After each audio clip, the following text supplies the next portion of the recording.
Salam sejahtera untuk kita semua. Pada video pembelajaran kali ini kita akan belajar tentang pendahuluan dari sistem pendingin dan cryogenics. Apakah yang dimaksud dengan refrigerasi dan cryogenics? Refrigerasi pada prinsipnya adalah merendahkan temperatur dari sebuah substansi atau zat atau sebuah space atau sebuah tempat menggunakan metode-metode pendingin. Sementara cryogenics itu akan mempelajari sebuah aplikasi dari sebuah sistem atau material yang berada pada temperatur sangat rendah, biasanya di bawah minus 150 derajat Celcius.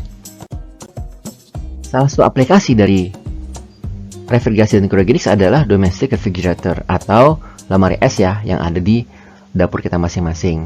Jadi domestic refrigerator itu adalah sebuah peralatan rumah tangga yang memang didesain untuk menyimpan dan mengawetkan makanan-makanan yang mudah basi atau mudah rusak dengan menjaga temperatur di dalam konsisten dalam temperatur rendah di dalam sebuah tempat yang terisolasi. Nah, jadi kalau di sini ada gambarnya ya, di refrigerator cabinet atau bagian luar dari refrigerator. Di sini ada penukar kalor ya, yang akan melepaskan kalor keluar dari ruang yang telah akan didinginkan. Jadi di sini ada udara keluar, udara masuk, kemudian ya, di sini ada kompresor, dan di sini ada evaporator yang berada dalam freezernya. Nah, nanti di sini akan mengalirkan udara dingin ke sekeliling dari refrigerator kabinetnya, di mana kalor yang ada di dalam refrigerator kabinet akan diserap oleh si evaporator, lalu akan dilepaskan keluar oleh kondensor. Walaupun sebenarnya prinsip dari kondensor yang ada di sini maupun evaporator yaitu prinsip sebenarnya heat exchanger juga ya, atau penukar kalor ya.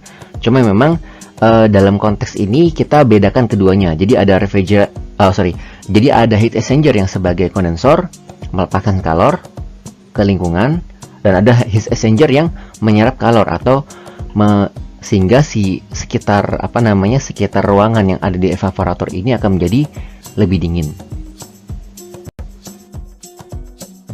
Prinsip yang sama ada pada cold storage atau tempat penyimpanan pendingin. Cuma memang biasanya cold storage itu berada pada level yang lebih besar ya. Misalkan untuk penyimpanan ikan sampai 20 ton misalkan.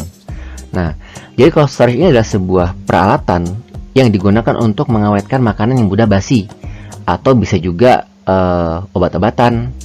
Seperti kemarin misalkan ada kejadian COVID ya. Nah, cold storage ini dipakai buat menyimpan vaksin atau obat-obatan, atau juga bahkan biological material, atau seperti misalkan material-material yang biologis seperti sampel air atau sampel darah dan segala macamnya, dengan cara merendahkan temperatur yang ada di dalam cold storage itu sendiri. Prinsipnya sebenarnya sama antara cold storage dengan lemari es ya. Jadi kalau Anda lihat ada kompresor, di sini ada evaporator ya, yang akan menyerap kalor dari dalam cold storage. Di sini ada kondensor yang akan melepaskan kalor, dan jadi nanti udara dingin akan disebarkan di sekitar ruangan cold storage. Terus di sini ada termostat. Di sini termostat ini fungsinya untuk mengecek apakah temperaturnya sudah sesuai diinginkan atau belum. Dan di sini ada cut off valve. Jadi cut off valve ini semacam regulator ya dari termostat juga, yang akan mengkondisikan apakah ruangannya sudah cukup dingin atau belum. Kalau belum ya berarti nanti akan dialirkan lagi ke refrigerannya. Begitu seterusnya sampai temperatur di dalam cold storage ini sudah mencapai yang diinginkan. Kemudian yang berikutnya adalah domestic freezer. Domestic freezer ini adalah ya sebenarnya prinsipnya sama seperti cold storage ya, cuma dia dalam skala lebih kecil. Biasanya digunakan di rumah-rumah tangga untuk mengawetkan dan menyimpan makanan yang mudah basi, seperti ikan, ayam, udang, atau bahkan beberapa frozen food juga disimpan dalam freezer. Nah, jadi nanti di sini freezer ini biasanya akan dapat mencapai sekitar suhu sampai minus 20 ke atas, 20 dari Celcius ke atas, 21, 22, 23. Oke. Dan freezer ini prinsipnya pun sama dengan refrigerator atau lemari es dan juga cold storage. Cuma memang dia dalam skala lebih kecil.